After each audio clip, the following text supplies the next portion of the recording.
The Korean restaurant smelled of sesame oil and grilled meat, a Wednesday evening sanctuary for those seeking comfort in authenticity.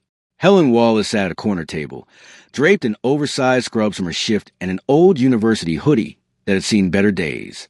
No makeup, hair pulled back in a practical ponytail. She wasn't trying to impress anyone. After her ex-partner's financial recklessness nearly destroyed her social work license and her faith in love, draining her emotionally and professionally, Helen had developed a foolproof strategy for blind dates. Dressed down completely. If a man couldn't see past appearances to the person underneath, he wasn't worth her time. Mostly, she just hoped to get through the evening without another shallow conversation about her potential. When the entrance door slid open with a soft chime, Helen glanced up expecting the usual, some well-meaning but forgettable guy her colleague had enthusiastically set her up with. Instead, a man in an immaculately tailored black suit entered, moving with a stillness that suggested absolute control, not just confidence. His dark eyes swept the restaurant with practiced precision until they found her. He smiled, not the eager grin of someone trying too hard, but something quieter, more genuine. Then he walked straight toward her table. "Helen Wallace," he said, his voice low and measured, carrying the faint trace of an accent. "I'm Tae-yong. Your friend said you'd be at the corner table." Helen felt herself tense. This man looked like he'd stepped out of noir film, impossibly composed and elegant, while she sat there looking like she just rolled out of a 12-hour shift, which she had. Yet he settled into the seat across from her, as if her appearance was exactly what he'd hoped to find.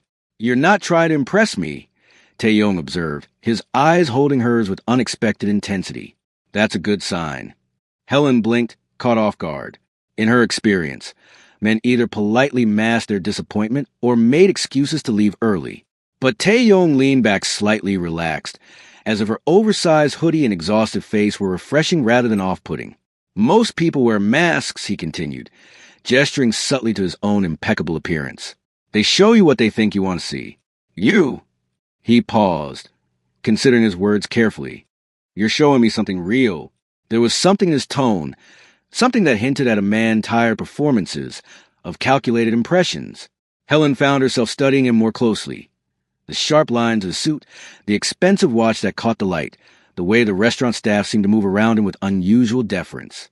"That's a generous interpretation of, 'I just got off work and didn't have time to change,'" Helen said dryly, testing whether his interest was genuine or just another form of pretense.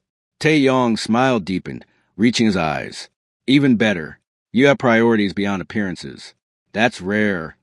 As a waiter approached their table with unusual speed and formality, bowing slightly to Tae-yong before presenting menus, Helen felt the first whisper of something she couldn't quite name.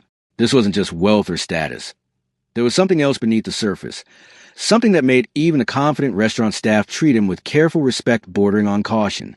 "So," Helen said, deciding to match his directness with her own, "what brings a man who clearly doesn't need blind dates to set up like this?" Tae-yong's expression shifted, just for a moment, revealing something harder beneath the charm. "Maybe I'm tired of people who only see what I can give them," he said quietly. "Maybe I want to meet someone who doesn't know what I am." The words hung in the air between them, and Helen felt her social worker instincts activate. There was a story there, layers of meaning she couldn't yet decode.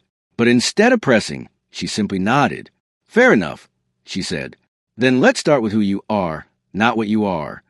Something flickered in Tae-yong's eyes. Surprise, perhaps, or recognition. He lifted his cup in a small gesture of acknowledgement. "To authenticity," he said. "To authenticity," Helen echoed, unaware that she had just crossed an invisible threshold from her safe, ethical world into something far more dangerous, and that the man sitting across from her, captivated by her lack of pretense, commanded an empire built on shadows and violence. The evening had begun. Before we go any deeper, hit that subscribe button and tell me where you're watching from, because the moment you join this family, stories like this find you for a reason. The conversation flowed with an ease that unsettled Helen. She'd expected awkward small talk, the usual dance of first date questions. Where did you grow up? What do you do for fun? Do you like dogs or cats? Instead, Tae-yong asked her things that mattered. What made her choose social work? What kept her going when the system failed the people she tried to help? What she believed about second chances? Most people don't want real answers to questions like that, Helen said, studying him over the rim of her teacup. They want the sanitized version, the one that makes them feel good about caring. I don't do sanitized, Taeyong replied, and there was an edge to his voice that made her believe him. I've spent too much of my life surrounded by people who perform, who calculate every word, every gesture. It's exhausting. Helen leaned back, surprised by the bitterness in his tone. That sounds lonely. It is. He met her eyes directly, unflinching. When people look at me, they see opportunity, connections, what I can do for them. They don't see, he paused, seeming to choose his words carefully. They don't see past what I represent. The vulnerability in his admission felt genuine, and Helen found herself responding in kind. My ex-fiancé saw me as a safety net, she said quietly. I had the stable job, the good credit, the ethical reputation. He saw someone he could use. The memory still stung, sharp and acidic. He took out loans in my name, forged my signature on documents, nearly destroyed everything I'd built. My license, my credibility, almost gone because I trusted the wrong person. Taeyong's expression darkened, something cold and dangerous flickering beneath the surface. What happened to him? Legal consequences. Barely. Helen's jaw tightened. But I learned something. People will take whatever you let them take. So now I protect what matters, my integrity, my work, my ability to help people who actually need it. Your integrity, Taeyong repeated, as if testing the weight of the word. That's what you value most. It's all I have that's truly mine, Helen said simply. No one can take it unless I give it away. Something shifted in Taeyong's face, respect, recognition, something deeper. He leaned forward slightly, his voice dropping lower. I hide what I am because the moment people know, they change. They want favors, access, power by association. They stop being real. His eyes held hers with unsettling intensity. But you didn't even try to research me before tonight, did you? Helen shrugged. My friend said you were successful and private. That was enough. I don't need to know your net worth or your connections. If we can't have a real conversation, none of that matters anyway. Taeyong smiled then, genuinely smiled, and it transformed his face from austere to almost warm. You have no idea how rare you are. Or maybe you're surrounded by the wrong people, Helen countered. Perhaps, he admitted, but I'm not anymore. The statement hung between them, weighted with implication. Helen felt something shift in her chest. Not quite fear, but awareness. This man was more than he appeared. Carried shadows she couldn't yet see. But in this moment, over cooling tea and half-finished bulgogi, she saw something she recognized. Someone exhausted by pretense, hungry for authenticity, willing to risk vulnerability for connection. It terrified and thrilled her in equal measure. If you're still here, this story has already pulled you in. Make sure you're subscribed, because the deeper it gets, the harder it is to look away. The rooftop terrace overlooked Seoul, like a private viewing gallery of light and movement. Helen had never been anywhere like it. Secluded, impossibly elegant, accessible only by a private elevator that required a key card Taeyong produced without explanation. The city sprawled beneath them in glittering constellations, and soft jazz drifted from hidden speakers, wrapping around them like silk. This is your idea of a second date? Helen asked, taking in the panoramic view. You're setting the bar pretty high. I wanted somewhere we could actually talk, Taeyong said, guiding her to a table near the edge where the wind carried the scent of night-blooming flowers. Restaurants have too many ears. The comment struck her as odd, but before she could question it, he was pulling out her chair with old-world courtesy that felt genuine rather than performative. They settled into conversation easily, the rhythm from their first date returning. Taeyong revealed pieces of himself in careful increments. His love for Chet Baker and Miles Davis, music that required stillness and attention. How he'd spend entire evenings alone with jazz and silence, needing the quiet to think. My family doesn't understand it, he said, his expression tightening almost imperceptibly. They think silence is weakness. That power requires constant noise, constant presence. Strained relationship? Helen ventured gently, recognizing the tension in his voice. An understatement. He stared out at the city, jaw set. They have expectations. A path they've laid out. I've followed it, but... He paused, seeming to weigh his words. The cost is higher than they'll ever acknowledge. Helen wanted to press, to understand the shadows that crossed his face, but something in his posture warned her to wait. Instead, she reached across the table and touched his hand briefly. We don't have to talk about them. His eyes found hers, grateful and surprised. Thank you. The moment shattered as a man emerged from the elevator, young, well-dressed, moving with urgent purpose. He approached their table quickly, head slightly bowed, and spoke in rapid Korean. Helen caught the formal speech patterns, the deferential posture, the way he kept his eyes lowered. Tae-yong's entire demeanor transformed. The warmth drained from his face, replaced by something arctic and absolute. He didn't speak, just looked at the man with an expression so cold, so utterly commanding, that Helen felt the temperature drop. The man stopped mid-sentence, paled visibly, and bowed deeper. "Joseongamida Hayoungnim," he stammered, backing away like he'd been physically struck. He retreated to the elevator without another word. The silence that followed felt heavy, dangerous. Tae-yong's hand tightened briefly on his glass before he deliberately relaxed, the mask of composure sliding back into place. But Helen had seen beneath it, seen something that made her pulse quicken with instinctive alarm. "I apologize for the interruption," he said, voice perfectly controlled again. "That was business. It shouldn't have happened here." "That man was terrified of you," Helen said quietly, her social worker instincts unable to ignore what she'd witnessed. Not just respectful, actually afraid. Tae-yong met her eyes, and for a moment she saw calculation there, weighing what to reveal, what conceal. "I have significant influence in certain circles," he said carefully. "People sometimes forget boundaries." It wasn't an answer. It was a deflection wrapped in silk, and they both knew it. Helen sat back, studying him with new awareness. This wasn't just wealth or business success. This was power of a different magnitude entirely, the kind that made grown men bow and flee. "What exactly do you do, Tae-yong?" she asked. "I manage complex logistics," he replied smoothly. "International networks. It's complicated." Another non-answer. Helen felt the ground shifting beneath her, instinct warning her that she was standing at the edge of something vast and dangerous. But when Tae-yong reached for her hand, his touch was warm and his eyes held genuine vulnerability. "Can we have tonight?" he asked softly. "Before the complications?" Against every rational impulse, Helen nodded. But as the jazz played on and the city glittered below, she couldn't shake the image of that man's fear, or the ice in Tae-yong's eyes when he'd silenced them without a word. Go on and hit subscribe. Stories like this deserve to be felt from beginning to end. The gala was held in a heritage hotel that dripped with old money and older secrets. Helen had borrowed a simple black dress from a friend. Feeling underdressed the moment she stepped into the marble lobby where women wore designer gowns and men moved in clusters that radiated influence. Tae-yong appeared at her side instantly, impeccable in a tailored tuxedo, his hand settling protectively at the small of her back. "You look perfect," he murmured, though she caught how his eyes scanned the room with predatory awareness.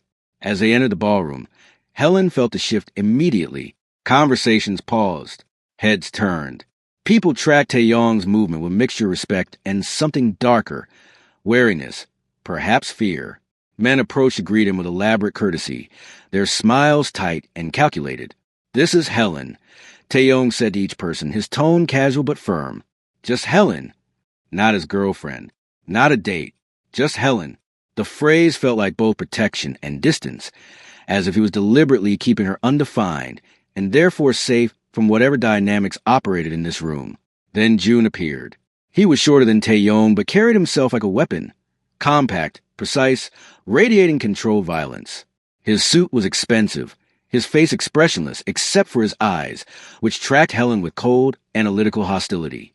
"Hayoungnim," June said, bowing slightly to Tae-yong before his gaze sliced back to Helen. "This is unexpected." "June!" "This is Helen Wallace," Tae-yong said, his voice carrying a warning edge. "Helen, this is June. He handles operations." Helen extended her hand.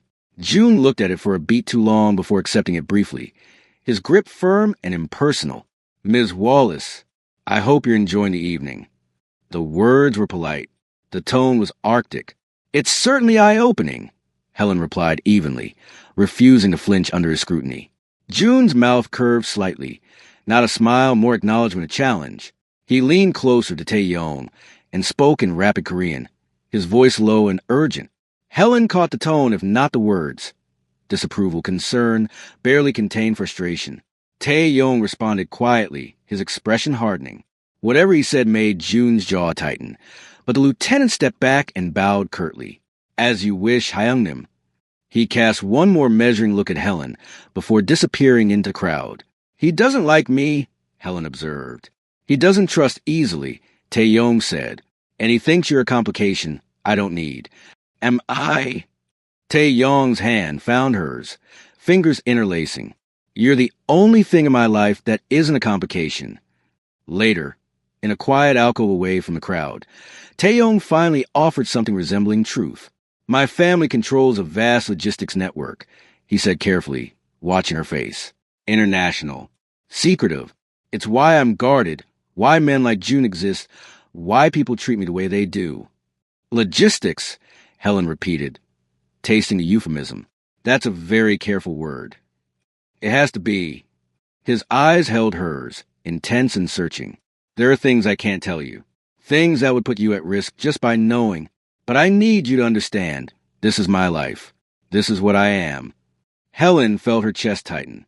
Every instinct screamed that logistics network was a lie wrapped in silk, that the fear she'd seen, the deference, the men like June who moved like soldiers, it all pointed to something far darker than import-export businesses. I understand, she said slowly, though she didn't. Not really. But as Tae-yong pulled her close, his relief palpable, Helen felt the ground shifting again beneath her feet. She was in deeper now, surrounded by beautiful people with dangerous eyes, and the man holding her hand commanded them all with a word, a look, a terrifying stillness that promised consequences she couldn't yet imagine. The unease settled into her bones like winter cold. If this moment has your heart racing even a little, subscribe now. Things are about to escalate. The call came on a Thursday morning while Helen was reviewing case files. Her supervisor's voice was tight with concern.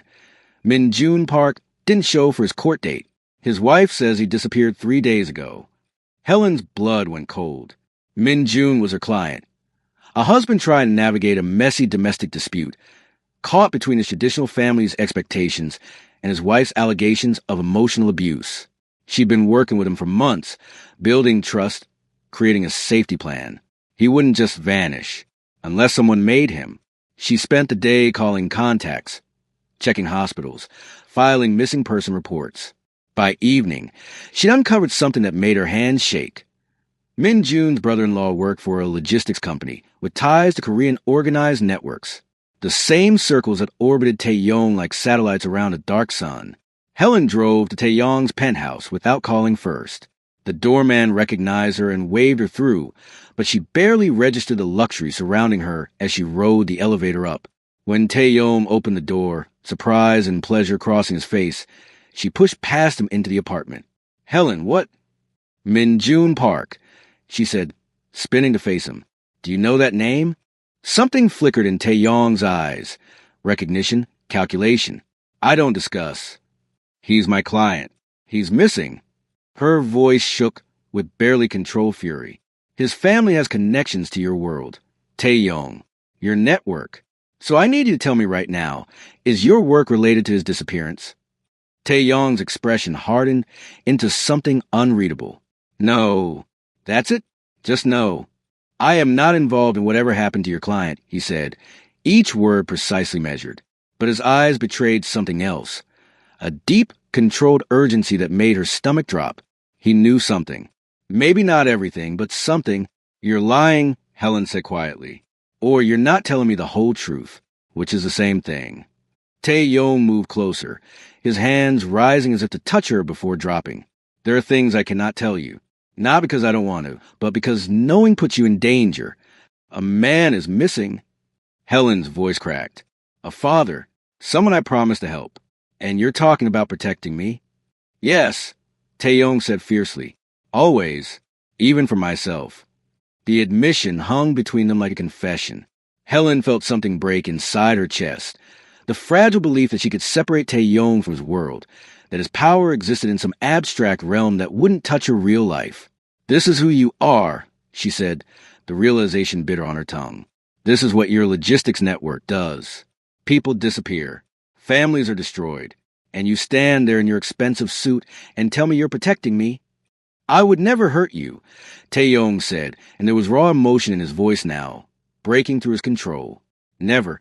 Whatever you think of me, whatever I am, that is the one thing I can promise. But you can't promise that your world won't hurt the people I care about, Helen countered. Can you? The silence was answer enough. Taeyong's jaw tightened, and she saw something dangerous flash across his face. Not directed at her, but inward at himself. I will find out what happened to your client, he said finally. If my network had anything to do with his disappearance, I will discover it and I will fix it. And if they did, Helen demanded. What then? Do you make another person disappear to cover it up? No, Taeyong said, and his voice carried absolute conviction. I make it right. However I have to. Helen wanted to believe him. God, she wanted to believe him. But as she stood in his pristine penthouse, overlooking a city full of secrets, she felt the moral ground beneath her feet crumbling, leaving her suspended between the man she was falling for and the darkness he represented. Before we turn the page, subscribe. Trust me, you'll want to stay for what comes next. Helen noticed a black sedan 3 blocks from her office, then again at the coffee shop where she stopped for her evening caffeine fix. By the time she reached the parking garage near her apartment, her social worker instincts, honed by years of domestic violence cases and threat assessments, were screaming. She walked faster, keys already positioned between her fingers. The footsteps behind her were deliberate, unhurried. When she reached her car, a voice stopped her cold. Ms. Wallace. June stood 5 feet away, hands in his coat pockets, expression blank as winter stone. He'd somehow circled ahead of her, cutting off her path. Following women in parking garages, Helen said, forcing her voice steady despite her racing heart. That's a good look for you. I need you to understand something, June said, moving closer with predator grace. Taeyong is distracted, vulnerable, and in our world, vulnerability gets people killed. So this is about protecting him? This is about protecting what matters. June's eyes were flat, emotionless. You're digging into things you don't understand, asking questions that draw attention. You need to stop. Helen straightened, channeling every ounce of authority she'd ever used with aggressive clients. Or what? You'll make me disappear like Min June Park. Something flickered in June's face. Surprise, perhaps respect. I'm giving you a courtesy because Hyungnim cares about you. Walk away. Go back to your safe life. Forget what you think you know. I don't abandon people, Helen said fiercely. Not my clients and not Taeyong. So if you want me gone, you're going to have to do more than lurk in parking garages and make vague threats. June studied her for a long moment, and Helen saw the calculation behind his eyes. Weigh her value against the risk she posed. Finally, he stepped back. You're brave or stupid. I haven't decided which. Both, probably, Helen said, surprising herself with the steadiness of her voice. June almost smiled. Almost. He's going to get hurt because of you. Remember that when it happens. Then he was gone, disappearing into the shadows with unsettling efficiency. Helen waited until her hand stopped shaking before calling Taeyong. 20 minutes later, she sat in Taeyong's office while Ray's voices carried through the closed door. She couldn't understand the Korean, but the tone was unmistakable. Taeyong's fury meeting June's defensive justifications in a clash that felt seismic. When the door opened, June emerged first, his face carefully neutral except for a tightness around his eyes. He paused, looking at Helen with something that might have been grudging acknowledgement. Before leaving without a word, Taeyong appeared in the doorway, rage still simmering beneath his composed surface. Did he hurt you? No, Helen said. Just tried to scare me off. Taeyong crossed to her, hands framing her face with unexpected gentleness. I will not let anyone in my organization threaten you. Not June. Not anyone. He's worried about you, Helen said quietly. He thinks I'm making you vulnerable. He's right, Taeyong admitted, and the rawness in his voice made her chest ache. You are my weakness. But you're also the only thing that makes this life bearable. Helen leaned into his touch, but she'd seen June's face, seen the fracture in the absolute loyalty Taeyong commanded. By choosing her, he was creating rifts in the foundation of his power. And in a world built on fear and control, cracks could be fatal. This is getting dangerous, she whispered. I know. Taeyong's thumb traced her cheekbone. But I'm not letting you go. The promise should have comforted her. Instead, it felt like a vow that would cost them both more than either could afford. Take a breath and hit subscribe, because this story is only now revealing its true shape. The apartment was obscene in its luxury, floor-to-ceiling windows overlooking the Han River, Italian marble floors, furniture that probably cost more than Helen's annual salary. But it was the armed men stationed at every entrance, the reinforced steel door, and the panic room hidden behind a bookshelf that made her stomach turn. "This is temporary," Taeyong said, watching her take in the gilded cage he built, "until things settle." "Things," Helen repeated flatly. "You mean until whoever you've angered decides I'm not worth killing?" His jaw tightened. "There's been chatter. Rival factions testing boundaries. You're visible now, connected to me. That makes you a target." Helen walked to the window, looking down at the city that suddenly felt hostile and full of watching eyes. Two men in dark suits stood on the balcony below. More security, more guns. How many people are guarding this place? "Enough," Taeyong said. 12-hour shifts, rotation every 6 hours. Background checked, personally vetted. You're talking about human beings like they're security equipment. I'm talking about keeping you alive. His voice held an edge she'd never heard before, not anger, but something rawer. Fear, maybe. "This is my life, Helen. This is what I've tried to shield you from. Constant calculation, constant threat. I can't turn it off just because I want to." Helen turned to face him, and the vulnerability in his expression broke something in her. He looked exhausted, carrying weight she couldn't fully comprehend. "Then why bring me into it?" she asked quietly. "Why not let me go?" Taeyong crossed the room in 3 strides, pulling her close with desperate intensity. "Because I need you," he said against her hair. "Because in 20 years of this life, you're the first real thing I found. The first person who sees me, not what I can give them or what they can take from me." Helen closed her eyes, feeling the solid warmth of him, the racing of his heart against hers. She'd walked into this willingly, drawn by his authenticity, his hunger for connection. But standing in this beautiful prison with armed men outside and bulletproof glass between her and the world, she understood the true cost. "I was safe before you," she whispered. "My life was small, maybe, but it was mine. I helped people. I made a difference." "You still can," Taeyong insisted. "I won't let this destroy who you are." But it already had, hadn't it? Helen looked around the apartment again. The silk curtains, the priceless art, the hidden cameras she'd spotted in 3 rooms. Every luxury was a reminder that she'd traded her ethical, independent life for proximity to power. She was surrounded by opulence and violence in equal measure, protected by the same men who probably enforced Taeyong's with brutal efficiency. "This is a cage," she said, the realization settling over her like cement. "A beautiful, expensive cage. It's safety," Taeyong countered, but even he couldn't make it sound convincing. Helen pulled away, needing distance to think. She walked to the panic room, studying the biometric lock, the reinforced walls. Everything about this place screamed danger, paranoia, a life lived in constant fear of retaliation. "How long?" she asked. "How long do I have to live like this?" Taeyong's expression was answer enough. In his world, there was no until things settle. There was only permanent vigilance, eternal threat, power maintained through fear and overwhelming force. Helen sank onto the designer couch, and for the first time since meeting Taeyong, she let herself cry, not from fear but from grief. Grief for the life she'd had, the person she'd been, the simple freedom of walking to her car without armed escorts. If you're feeling this tension too, tap that subscribe button. The storm that's coming? You don't want to miss it. Helen had insisted on leaving the safe house, just for an hour, just to feel normal again. Taeyong had reluctantly agreed, arranging a car to take them to a quiet gallery opening. Something cultural, civilian, safe. Or so they thought. They were walking from the car to the gallery entrance when Helen noticed Taeyong's security detail stiffen. It happened so fast she almost missed it. A man emerging from between parked cars, hand reaching inside his jacket. Before Helen could process what she was seeing, Taeyong's hand clamped around her arm and yanked her behind him.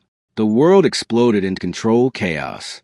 2 security guards materialized like ghosts, moving with terrifying precision. One intercepted the attacker with a strike so swift Helen barely saw it. Just a sickening crack of impact and the man crumpling.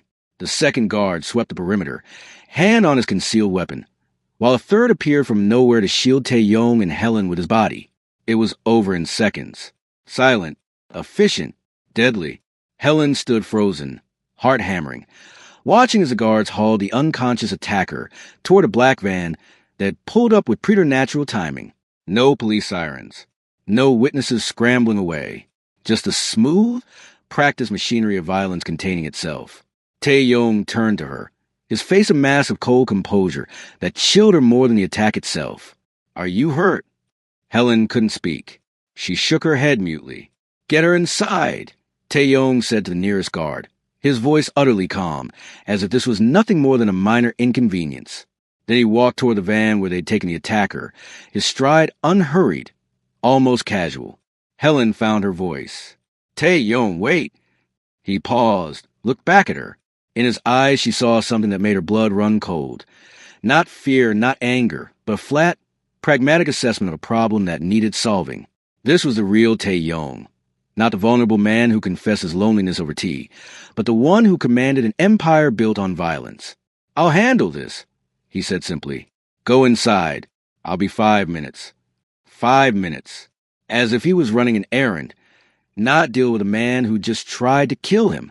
Helen let herself be guided into the gallery, but she watched through the glass doors as Tae-yong approached the van.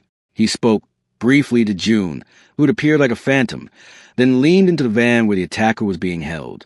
Helen couldn't see what happened next, but she saw June satisfied nod, saw the van drive away, saw Tae-yong straighten his jacket and check his watch with the same nonchalance someone might show after a business meeting.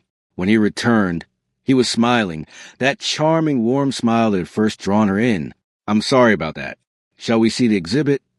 Helen stared at him, genuinely unable to comprehend the disconnect. "You're acting like nothing happened." "Because nothing did happen," Tae-yong said, his tone matter-of-fact. "The threat was neutralized. We're safe. That's how this works." "What happens to that man?" Helen asked, though part of her didn't want to know. Tae-yong's smile didn't waver, but his eyes went hard. "He'll be questioned, then dealt with appropriately."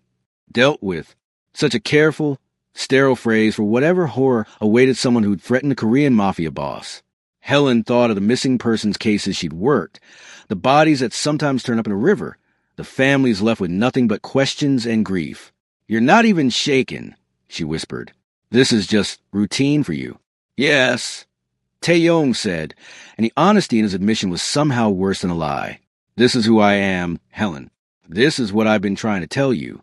Helen looked at the man she'd fallen for, impeccably dressed, devastatingly handsome, standing in the gallery entrance like any other wealthy patron. But now she saw the truth beneath the surface. The cold efficiency, the casual violence, the absolute authority over life and death. She was in love with a monster. If you follow their journey this far, subscribe. It's the best way to stay with them until the final moment. Helen didn't sleep that night.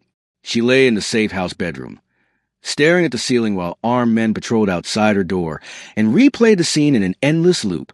The casual efficiency of violence. Tae-yong's unshaken composure. The van driving away with a man who would be dealt with appropriately. By dawn, she knew what she had to do. She found Tae-yong in his study, reviewing documents with a focused intensity she'd once found attractive. Now it just looked like what it was. A predator managing his territory.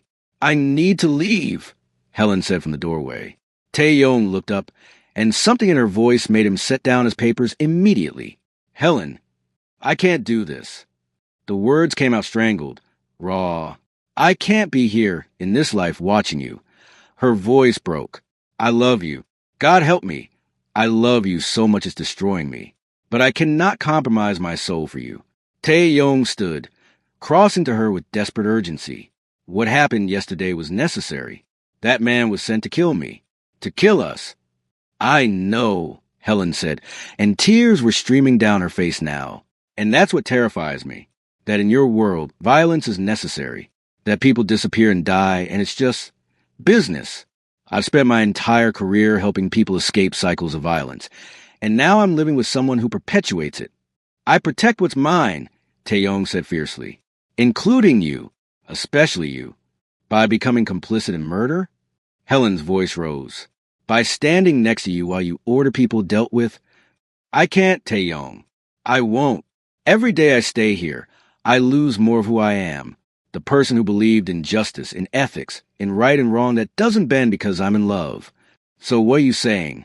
Taeyong's voice was quiet now, deadly calm masking devastation. I'm saying I need space. I need to leave. Helen forced herself to meet his eyes. I need to find myself again, away from all this. Away from you. The words landed like bullets. Taeyong's composure cracked, just for a moment, revealing raw anguish beneath. If you leave, I can't protect you. Maybe I don't want protection that comes at this price, Helen whispered. Silence stretched between them, heavy with everything they couldn't say. Finally, Taeyong nodded once, a sharp, painful movement. I won't keep you prisoner. If you want to go, I'll arrange safe transport to wherever you need. Just like that. No, Taeyong said, and his voice was wrecked. Not just like that. But I respect you too much to cage you, even if losing you destroys me. Helen saw the truth in his face. He was already fracturing. June's warnings echoed in her mind. Distracted, vulnerable, at risk from his own people. By loving her, he created a weakness in his armor. By leaving, she might be signing his death warrant. But staying would sign hers, not physical death, but the death of everything she'd built her life on. I'm sorry, she said, and meant it with her entire shattered heart. Taeyong reached out, cupped her face one last time with heartbreaking gentleness. Don't be sorry for having integrity. It's why I fell for you. He pressed his forehead to hers briefly. Go save yourself, Helen, even if I can't be saved. Then he stepped back, became the Mafia boss again, composed, controlled, impenetrable. June will take you wherever you want to go. You'll have protection for 2 weeks, then you're free. Helen nodded, unable to speak past the grief choking her. She turned to leave, and with every step away from him, she felt something essential tearing inside her chest. At the door, she looked back once. Taeyong stood in his study, surrounded by the trappings of his violent empire, looking more alone than any person she'd ever seen. Then she walked out, leaving her heart behind in a world too dark for her to survive. Before we step into the final chapter, subscribe now. Some stories stay with you, and this is one of them. 3 weeks passed in a fog of grief and resuming her old life. Helen returned to her apartment, her social work cases, her routine. But nothing felt the same. She moved through her days mechanically, helping clients while her own heart remained a hollow wound. Then the envelope arrived. Inside was a single card with an address and time, written in Taeyong's precise handwriting. No explanation, just a request. Please come. Helen stood outside a renovated building in one of Seoul's most neglected neighborhoods. The sign above the entrance read, New Horizons Youth Center in Korean and English. Her hands trembled as she pushed open the door. The interior was stunning, bright, welcoming, equipped with everything an after-school program could dream of: computers, art supplies, a full kitchen, counseling rooms. And standing in the main hall, looking exhausted and uncertain in a way she'd never seen him, was Taeyong. What is this? Helen asked, her voice barely a whisper. Your center, Taeyong said, fully funded. Endowment established. You're listed as a director, if you'll accept. He moved closer, careful not to crowd her. I've spent 3 weeks restructuring my operations. The most ethically volatile parts, the ones that kept me awake at night, they're gone. Delegated, sold off, eliminated. Taeyong. I can't quit my life, he continued, urgency bleeding through his control. I won't lie and say I'm leaving the organization. I'm still who I am, still connected to that world. But I've made it as clean as it can be, and I've dedicated my resources to this. He gestured around them, to protecting what you represent, the good you want to do in this world. Helen felt tears burning her eyes. Why? Because losing you taught me something, Taeyong said, and his voice cracked. I built an empire on fear and control, but the only thing that ever made me feel human was you, your integrity, your refusal to compromise your soul. He stepped closer, close enough that she could see the exhaustion etched in his face, the weight he'd carried alone. You were right to leave. But I'm asking you to come back, not to my world, but to build something between us. A space where your values matter more than my convenience. Helen looked around the center. At the resources of thoughtfulness, the massive risk he'd taken to make this real. This wasn't a grand romantic gesture meant to buy her back. This was him fundamentally reshaping his empire to create room for her ethics. "You're still dangerous," she said quietly, "still connected to violence." "Yes," Taeyong admitted. "I can't change that completely, but I can contain it, channel it, use my power to protect people like the ones you serve, instead of just protecting my interests." He held out his hand. "I'm asking for something unconventional. A partnership where we bridge our worlds without destroying yours." Helen studied his face. The vulnerability, the determination, the fierce loyalty that had drawn her to him from the beginning. He hadn't asked her to compromise. He had compromised himself, risked his position, restructured his entire operation to honor what she held sacred. She took his hand. "Fierce, unconventional loyalty," she said. "That's what you're offering?" "That's what I'm promising," Taeyong replied. "You keep your integrity. I keep you safe. We build something powerful together." Helen pulled him close, and when their lips met, it felt like sealing a vow. Dangerous, unconventional, but utterly real. She was choosing to love a man who lived in shadows, but he was choosing to let light in. Not redemption, but transformation. Not escape from his world, but a boundary within it that protected what mattered most. "I'm the director, then," Helen said against his mouth. "You're everything," Taeyong whispered back. Outside, Seoul glittered with possibility and danger in equal measure. But here, in this center built on compromise and fierce devotion, they'd found something neither could have created alone. A life that honored both power and principle, darkness and light, bound together by a love that refused to be simple or safe, only real. If this story touched you, surprised you, or kept you holding your breath, hit subscribe. Your support writes the next chapter. The end.